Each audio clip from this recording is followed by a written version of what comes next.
نازولې راته ویل ولې چې زه یې جواب درکړم په خپل علم به دې لږ نه کړي خبر کړم او بل ګوره چې ساده وي سخته نه وي ستا یې هم باید جواب خپله ښه زده وي بل بې نقل د جواب یو لږ څه راکړي نو به بیا د کیسې سم جواب پیدا کړي وزیر ډېر په دې خبره سو خوشحاله وایي سمه ده حاضر یم په هر حال هره کم کیسې مې زده دي محترمه خو تا ته یو ساده کیسې زه ږدم چې وزیر څنګه کیسې شروع کوله خو سلطان ورته په درد داسې ویلې ګوره پام دې سویې ته د سلطان وي داسې نه چې د کیسې جواب دې ګران وي که زما به فکر هېڅ نه حلېدلی نو بس ته له ژونده لاس ومینځه خپله ته مې حل کړل خپل ژوند کوه خوشحاله او که حل نه سوه نو وژنم دې فلحال د وزیر دلته یو دم پیوز خطا سو د کیسې ته فکر یوړي وارخطا سو ویل سمه ده پر سترګو خو سلطانه تر سبا پورې وخت راکړه مهربانه بس سبا تا ته کیسې پیدا کوم ستا د پوهې درک سم معلوموم ویل سمه ده سبا ته یې پیدا کړه د وزیر وجود له وهمه سو بې واک کور ته ولاړې ګوري فکر یې خراب دی مځکه ځای نه ورکوي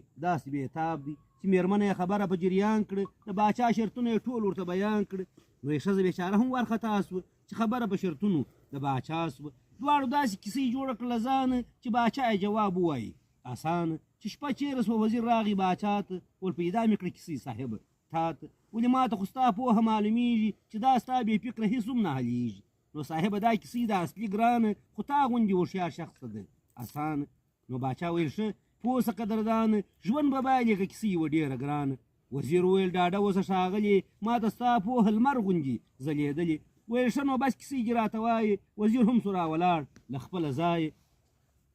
په دربار کې ښه ډېری خلک حاضر دي د باچا وزیر کیسې ته منتظر دي ویل څه چې دی چې وړي درانه بارونه بل نارې کڼوي د چا غوږونه بیا چا فکر چې سورک شاوخوا ګوري پر وزیر باندې خولې له وهمه اوري ویل نقل را کیسې د ډېره سخته سم ماغزه یې را خراب کړله بدبخته ویل ډېر نقل خو نسم درکولی صرف ښاغلې درته دومره سم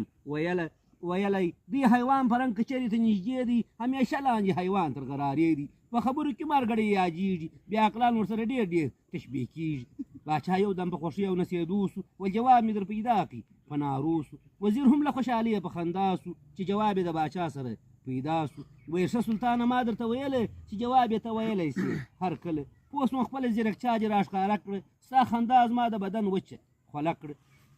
لطفا ووایه چې دا نو کوم حیوان دی که نه دې جواب ته ټول جهان حیران دی باچا داسې جواب ورکړي په خندا کې وایي سپی دی بې له ما بیا څوک پیدا کړي چې وزیر واورېد جواب په لړزېدو سو بیا یې هغه رقم زړه په رپېدو سو ژر یې ځان کې را کنټرول ویل سلطانه ستا تر پوهه څه د قسم پر ما ګرانه خو بیا هم یو اعتراض غوندې لرمه چې دا حل خو به دې بل وخت محترمه د بل چا څخه هم نه وي اورېدلي ولې اوس خو بیخي نه یې درېدلي څومره ښه څومره دقیق جواب یې راکړي ګوره خپل علم دې ټولو ته نما کړي چې په هر ملک کې تا غوندې واکداران وي پر ولس بې د خوښیو ډک باران